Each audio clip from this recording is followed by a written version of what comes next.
Hello guys, I am Shivani. आज का जो हमारा टॉपिक है डाइवर्सिटी एंड डिस्क्रिमिनेशन। इससे पहले वाले चैप्टर में हमने समझा था अंडरस्टैंडिंग ऑफ डाइवर्सिटी। आपको कहीं ना कहीं इंडियन होने पे प्राउड होगा क्योंकि वर्ल्ड में जो 8 मेजर रिलीजन्स हैं वो भारत में हैं। 1600 से अधिक लैंग्वेज भी भारत में है और 100 से अधिक भी डांस फॉर्म भारत में है। पहले हमने जाना था कि डाइवर्सिटी किस तरह से हमारे आसपास है और उसके हमने कुछ पॉजिटिव भी पॉइंट्स जाने थे। अब जानेंगे कि डाइवर्सिटी का नेगेटिव पॉइंट क्या है जिस वजह से डिस्क्रिमिनेशन होता है। चलिए हम देखते हैं कि किस प्रकार से भेदभाव किया जाता है।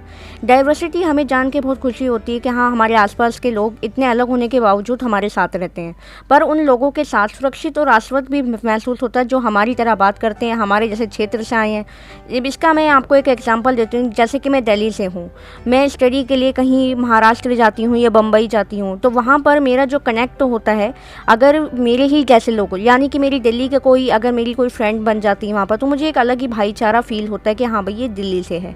वहीं अगर वो किसी और स्टेट से आया हो, जैसे कि असम से हो, गुजरात से हो, तो मुझे कहीं ना कहीं लगेगा नहीं यार ये मेरे क्षेत्र से नहीं आया है या मेरे उससे नहीं आया, तो कहीं ना कहीं मुझे एक कटाव सा उसके साथ फील होगा।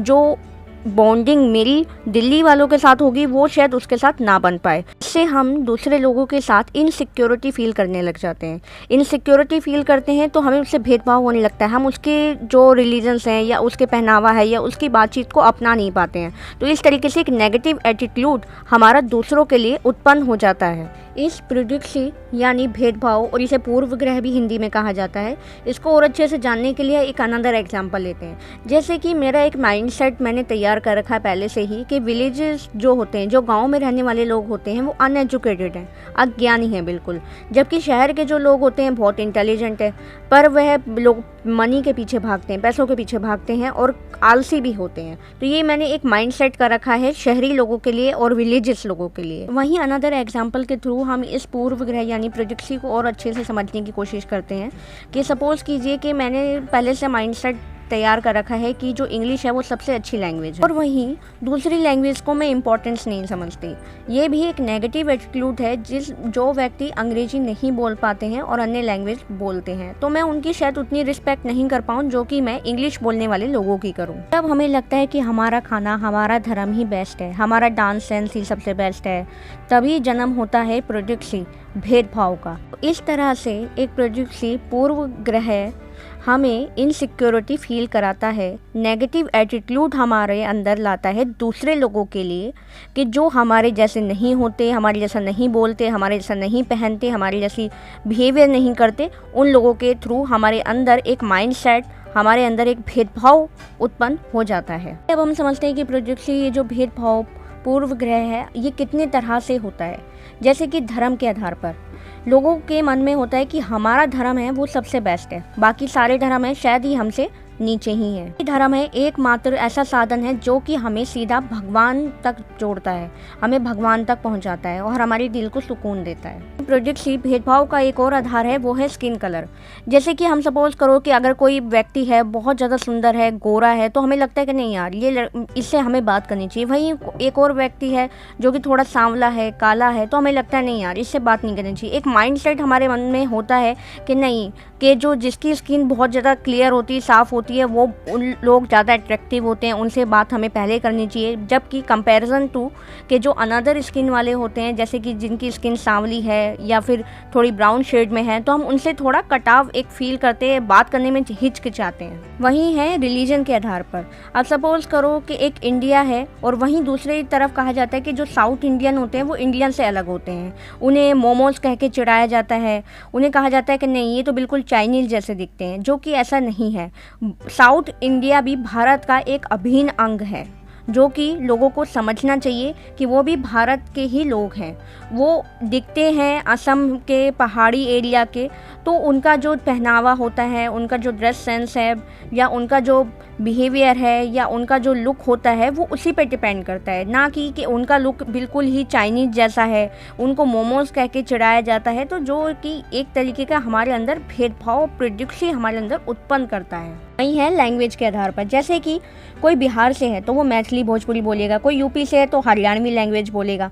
तो हमारे अंदर एक बात होती है कि नहीं यार, इसको अच्छे से इंग्लिश नहीं आती है, इसको अच्छे से हिंदी नहीं आती है, तो अगर वो बोलता भी है तो अच्छे से ना वो हिंदी बोल पाता है ना वो इंग्लिश बोल पाता है। हमारे अंदर एक भेदभाव, एक प्रोजेक्शन उत्पन्न हो जाती है कि नहीं यार ये हमारी जैसा नहीं है, ये हमसे बात करने लायक नहीं है, हम ये भी सोचने लग जाते हैं। हमें समझना बहुत ज़रूरी है कि भाषा ओनली कम्युनिकेट करने के लिए यूज़ की जाती है, ना कि किसी को जज करने के लिए कि वो हमसे बात करने लायक है या वो किस तरह का इंसान है। ये जानने के लिए हमें लैंग्वेज का आधार कभी भी यूज़ नहीं करना चाहिए। हम जानते हैं कपड़ों के आधार पर, अगर किसी ने पुराने कपड़े पहने हुए हैं या हमें लगता है कि नहीं यार इसका ड्रेस सेंस हमारे अकॉर्डिंग नहीं है, आजकल तो ये फैशन है या वो ट्रेंड में है और इसने कितने पुराने और ऐसे कपड़े पहने हुए हैं, तो हमारे मन में कहीं ना कहीं एक भेदभाव, एक प्रोजेक्शन उत्पन्न हो जाती है उस व्यक्ति को लेकर कि नहीं ये हमारे जैसा नहीं है, ये हमसे बात करने लायक नहीं। तो कपड़ों के आधार पर जज किया जाता है कि वो अनएजुकेटेड होगा, यहाँ तक कि उसकी कास्ट का भी पता लगाया जाता है कि वह अपर क्लास का है, लोअर क्लास का है। तो इस तरीके से हम जज करते हैं। हमारे अंदर एक स्ट्रॉन्ग प्रोजेक्शन, एक पूर्व ग्रह है हमारे अंदर एक पैदा होता है कि ऐसे लोगों को फ्रेंडशिप नहीं बनाना चाहिए जो इस तरह से दिखते हैं। हमारा बिहेवियर नेगेटिव होता जाता है और जो अधिकार उन्हें देना चाहिए वो हम नहीं दे पाते हैं, और कहीं ना कहीं ये सब चीज़ें उन लोगों को बहुत दुख पहुंचाती है। हम जाते हैं और अच्छे से डिस्क्रिमिनेशन को स्टेरियोटाइप यानी भेदभाव के थ्रू, जो कि हमें बचपन से सिखाया जाता है कि गर्ल्स ऐसी होती हैं और बॉयज़ ऐसे होते हैं। वहीं कहा जाता है कि जो बॉयज़ होते हैं वो बहुत ज़्यादा फिजिकली स्ट्रॉन्ग होते हैं, वहीं गर्ल्स को कहा जाता है ये तो बहुत इमोशनल है। बॉयज़ को कहा जाता है कि ये बहुत अच्छे खेलने में होते हैं, गुड स्पोर्ट्स करते हैं। वहीं गर्ल्स को कहा जाता है कि ये तो कुकिंग में बहुत अच्छी होती है। वहीं बॉयज़ को कहा जाता है कि ये नेचर में, बिहेवियर में नॉटी हैं। वहीं गर्ल्स को कहा जाता है कि ये तो वेल बिहेव होती हैं। वहीं बॉयज़ को कहा जाता है कि वह रोते नहीं हैं क्योंकि वह लड़के हैं। लड़कियों को, गर्ल्स को कि वह रोती हैं क्योंकि वह लड़की हैं, तुम रो मत सब कुछ ठीक हो जाएगा, ये सहानुभूति भी उनको दी जाती है। लड़के व पुरुषों को कहते हैं कि वह रो नहीं सकते, ये गुण केवल उनके अंदर ही होता है। बचपन में जब लड़का गिरते हैं या फैमिली में या पेरेंट्स में उनको कहा चुप कराया जाता है, बहादुर बच्चा है, रो मत, तुम लड़के हो। तभी जब से बच्चा जब बड़ा होता है तो उसके मन में एक विश्वास आ जाता है कि लड़के रोते नहीं हैं और रोना एक कमजोरी की निशानी है जो कि केवल लड़कियों में होती है। तब हम सभी लोगों को एक ही इमेज में फिक्स कर देते हैं कि सारे बॉयज़ एक इस तरह से होते हैं और सारी गर्ल्स इस तरीके से होती हैं, जबकि ऐसा नहीं है। कई बॉयज़ ऐसे भी होते हैं जो बहुत ज़्यादा इमोशनल होते हैं कंपैरिजन टू गर्ल, और कई गर्ल्स ऐसी होती हैं जो स्पोर्ट्स में ज़्यादा अच्छी होती हैं कंपैरिजन टू बॉयज़। भेदभाव हमारे मन में बचपन से ही हमारे अंदर डाल दिया जाता है कि लड़के इस तरह से होते हैं और लड़कियाँ इस तरीके से होती हैं। तभी हम जितने भी लड़के होते हैं या जितनी भी लड़कियाँ होती हैं वो उसी फ्रेम के अकॉर्डिंग एक दूसरे को जज करती हैं। क्या है कि जो स्टेरियोटाइप है ये रूढ़िवादी एक विचारधारा है। जब हम सभी लोगों को एक ही इमेज में बांधने लग जाते हैं, एक ही अपने इमेज फॉर्म में रख लेते हैं, तो उनके बारे में एक स्ट्रॉन्ग धारणा बना लेते हैं। उसी को रूढ़िवादी धारणा या स्टेरियोटाइप कहा जाता है। जैसे कि एरोप्लेन तो सभी लड़कियां नहीं उड़ा सकती हैं, वो तो केवल लड़के ही उड़ा सकते हैं, वो उन्हीं का काम है, लड़कियों का काम नहीं है। तो इस तरीके से हम किसी की कैपेबिलिटी को शायद ही जज कर पाते हैं, जो कि हमारे अंदर एक इमेज में उसकी बातों को हमने इस तरीके से फिक्स कर दिया है कि नहीं ये काम ये कर सकता है और वो काम वो कर सकता है, उसके अलावा और कोई भी नहीं। और हम स्टेरियोटाइप यानी भेदभाव को हम एक डिसेबल के थ्रू भी समझते हैं कि जो डिसेबल बच्चे होते हैं या डिसेबल लोग होते हैं उनके लिए हमारे मन में क्या क्या विचार आते हैं। चिल्ड्रंस को आज गवर्नमेंट द्वारा एक स्पेशल कैटेगरी में रखा जाता है विद स्पेशल नीड्स, ऐसे बच्चे जिनको कुछ स्पेशल ज़रूरतें होती हैं। हम क्या करते हैं कि ऐसे बच्चों को देख के थोड़ा मन में इनसिक्योरिटी उनके लिए आ जाती है कि ये अच्छे से देख नहीं पाता, ये अच्छे से चल नहीं पाता, ये अच्छे से क्या पढ़ाई करेगा, या इसका दिमाग भी इतना शार्प होगा, ये हमसे कंपैरिजन कर पाएगा, हमसे कंपटीशन कर पाएगा। तो इसके लिए स्कूल हो अलग होने चाहिए, इसके लिए ये सब चीज़ें अलग होनी चाहिए, ये हमारे कहीं ना कहीं मन में आता है, जबकि ऐसा नहीं है। तो भी एक नॉर्मल बच्चे की तरह जीने का पूरा अधिकार है, बल्कि उनको कुछ स्पेशल ज़रूरतें चाहिए। जैसे कि जो बच्चों के पैर नहीं है उनको लिफ्ट दी जानी चाहिए स्कूलों में, या फिर जो बच्चे देख नहीं सकते उनके लिए ब्रेल लिपि का यूज़ करना चाहिए ताकि वो अच्छे से पढ़ पाएँ। जो सुन नहीं सकते हैं उनके लिए वीडियो क्लासेस होनी चाहिए। तो इस तरह की स्पेशल ज़रूरतें अगर हम उनको दी जा सकती हैं ताकि वो भी एक नॉर्मल बच्चे की तरह अपनी लाइफ को नॉर्मली जी सकें। इसलिए अब हम डिस्क्रिमिनेशन को अनदर पॉइंट्स के थ्रू समझते हैं, जैसे कि मुस्लिम गर्ल्स। कुछ मुसलमानों के बारे में ये रूढ़िवादी धारणा हमने बना रखी है कि वे लड़कियों को पढ़ाने में रुचि नहीं लेते हैं, तभी वे स्कूल नहीं भेजते हैं। जबकि स्टडी में ये देखा गया है कि मुसलमानों की गरीबी इसका एक इम्पॉर्टेंट कारण है। ऐसा नहीं है कि वह बच्चों को स्कूल नहीं भेजना चाहते हैं, वह लड़कियों को स्कूल नहीं भेजना चाहते, बल्कि उनके जो स्कूल है वो घर के बहुत दूर हैं, तो कनेक्टिविटी इतना नहीं है कि जो बच्चे को ईजिली स्कूल तक लेके जा सके। इसका सबसे बढ़िया एग्जाम्पल है केरल, जिन्होंने स्कूल को घर के पास तक पहुंचाया है, सरकारी बस की सुविधा उपलब्ध कराई है, जिससे कि मुस्लिम परिवारों की लड़कियां भी ईजिली स्कूल आती हैं। तो ये कहना बिल्कुल गलत है कि लड़कियों को मुसलमान पढ़ाना नहीं चाहते इसलिए स्कूल नहीं भेज रहे हैं, जबकि वहीं दूसरी अनदर स्टेट ने ऐसी कोई कोशिश नहीं की गई है कि मुसलमानों के बच्चे या SC/ST के बच्चों को, गरीब परिवारों के बच्चों तक स्कूल को पहुंचाया जाए। जो कि केरल ने घर घर गाँव-गाँव इतने स्कूल बना दिए हैं, तभी उनका जो लिटरेसी, जो एजुकेशन का लेवल है या उनके जो प्रतिशत है वो आज सबसे ज़्यादा है इंडिया में। दूसरे स्टेट में जहाँ ये कोशिश नहीं की गई कि मुसलमानों के बच्चे या SC/ST कास्ट के या गरीब परिवारों के बच्चों तक स्कूल नहीं पहुँच पा रहा है, गांव हैं, स्कूल गांव से बहुत दूर हैं, तो वो अपने बच्चों को किस तरह से वहाँ तक पहुँचाएंगे। इस तरह की कोई सुविधा उन लोगों ने नहीं उपलब्ध कराई है। इस वजह से जो स्कूल पहुँचने तक उनके पास अपॉर्चुनिटी की कमी है, तभी उनका जो लिटरेसी रेट है मुसलमानों का या फिर किसी अनदर SC/ST या गरीब परिवारों का बहुत कम है। तो हम देखते हैं जाति पर आधारित डिस्क्रिमिनेशन, कास्ट बेस्ड डिस्क्रिमिनेशन, जहाँ पर लोग अपनी आजीविका चलाने के लिए अलग अलग तरह के काम करते हैं। जैसे कोई पढ़ाता है, कोई बर्तन धोता है, कोई मछली पकड़ता है, कोई ऑफिस जाता है। तो हम देखते हैं कि हम इन कामों को दूसरे कामों के साथ कंपैरिजन करते हैं। वहीं जैसे कोई कपड़े धो रहा है, सफाई कर रहा है, कचरा उठा रहा है, बाल काट रहा है, तो ऐसे कामों को समाज में कम इम्पोर्टेंस दी जाती है। इन कामों को गंदा, अपवित्र माना जाता है। ये जाति व्यवस्था का एक इम्पॉर्टेंट पहलू है और इसी काम के आधार पर भेदभाव किया जाता है। और अपर कास्ट, लोअर कास्ट, अछूत, अयोग्य, SC जैसे ST, SC ऐसी कास्ट का में डिफाइन किया गया है, कैटेगरी में लोगों को रखा गया है। तरीके से जो कास्ट बेस्ड डिस्क्रिमिनेशन है वो हमारे समाज में बहुत पहले से चलता आ रहा है।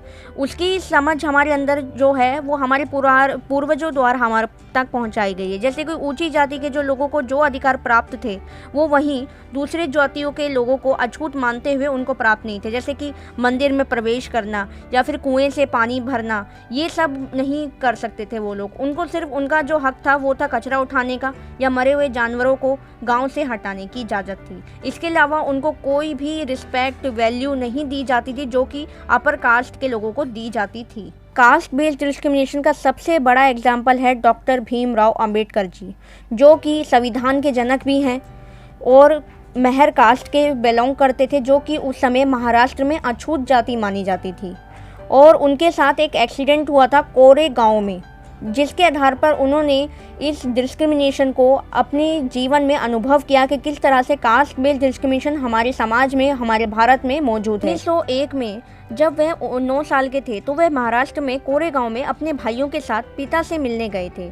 तो वहां 1 घंटा बीत गया तो स्टेशन मास्टर ने पूछने आया तो बताया कि हम कोरे गांव जाना है, हम अपने पिता का वेट कर रहे हैं यहाँ पर। उनके कपड़े, उनकी बोली देखकर वह स्टेशन मास्टर उनकी कास्ट का पता नहीं लगा पाया, परंतु उनको लगा कि भाई कोई अपर कास्ट के लोग होंगे और उसी के बच्चे हैं ये।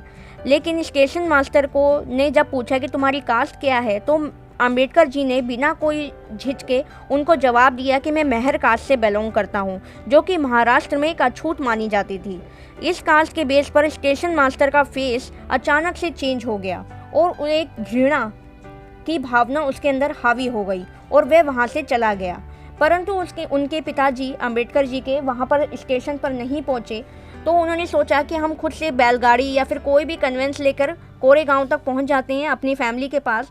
तो जब उनकी कास्ट का पता उनके वहाँ पर आसपास के लोगों को लगा तो कोई भी बैलगाड़ी वाला उनको उनके घर तक पहुँचाने को तैयार नहीं था।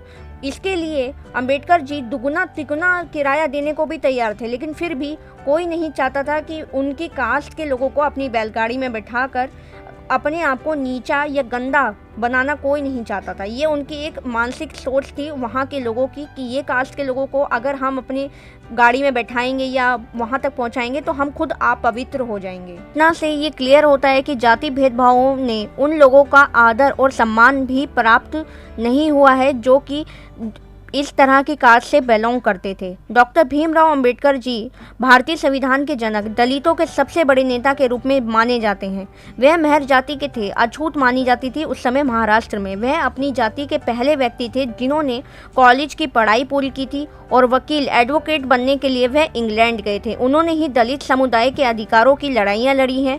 वह उनको सम्मान, अधिकार, शिक्षा, सरकारी नौकरियों में प्राप्त करवाया है और जाति व्यवस्था से, ताकि वह लोग बाहर निकलें। और अंबेडकर जी के बारे में और अधिक जानकारी के लिए मैंने आइकन बटन पे क्लिक कीजिए, उनके ऊपर एक अलग से स्पेशल वीडियो बना रखी है जो कि उनके संपूर्ण जीवन के बारे में है। तो अगर आप अंबेडकर जी के बारे में और अधिक जानना चाहते हैं तो आप वो वीडियो भी देख सकते हैं। ऐसे अंबेडकर जी ने भी जाति व्यवस्था के इस तरह के स्वरूप का अनुभव किया और उन्होंने बाद में बौद्ध धर्म को अपनाया और हिंदू धर्म का त्याग कर दिया। चलते हैं कि भारत में समानता की लड़ाइयाँ किस तरह से लड़ी जा रही थी। ब्रिटिश शासन काल में आज़ादी पाने के लिए जो संघर्ष किया गया था उसमें समानता का बिहेवियर के लिए भी संघर्ष हो रहा था, जो कि दलितों, औरतों, जनजातियों, किसानों, जो कि एक भारत में एक अलग ही संघर्ष चल रहा था। एक संघर्ष चल रहा था जो कि ब्रिटिश के खिलाफ था, एक संघर्ष था जो अपने ही लोगों के खिलाफ था, अपने ही अधिकारों के लिए। पहले ये समझ लेते हैं कि दलित शब्द का अर्थ क्या है।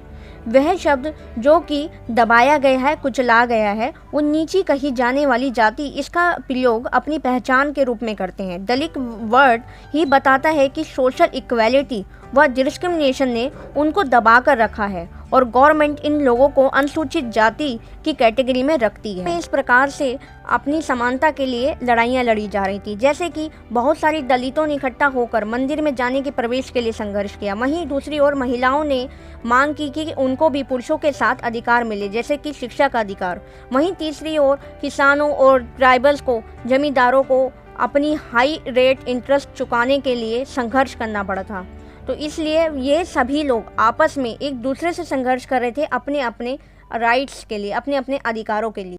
इन्हीं सभी घटनाओं को इम्पोर्टेंस देते हुए जब 1947 में भारत आज़ाद हुआ तो सामाजिक असमानताओं पर विचार करते हुए संविधान में लिखा कि भारत में सभी लोगों को बराबर माना जाएगा। और संविधान के आर्टिकल 70 में ये राइट्स दिया गया कि कोई अगर किसी व्यक्ति को अछूत बोलता है या उसकी असमानता करता है या इंसल्ट करता है तो वे उसके अगेंस्ट सुप्रीम कोर्ट में जाने का अधिकार भी है।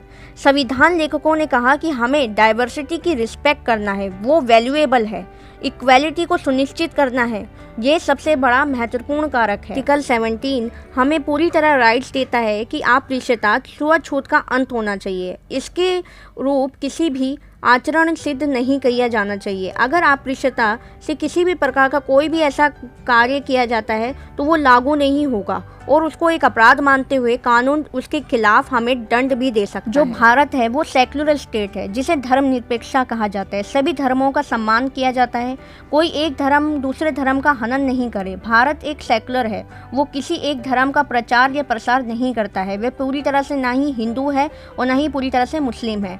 यहाँ पर सभी धर्मों का एक जैसी इक्वल वैल्यू है और इक्वल रिस्पेक्ट है। बात को हमारी प्रस्तावना भी कहती है कि सभी को समान अधिकार है, अपॉर्चुनिटी, अवसर है कि वह as a individual, as a human being.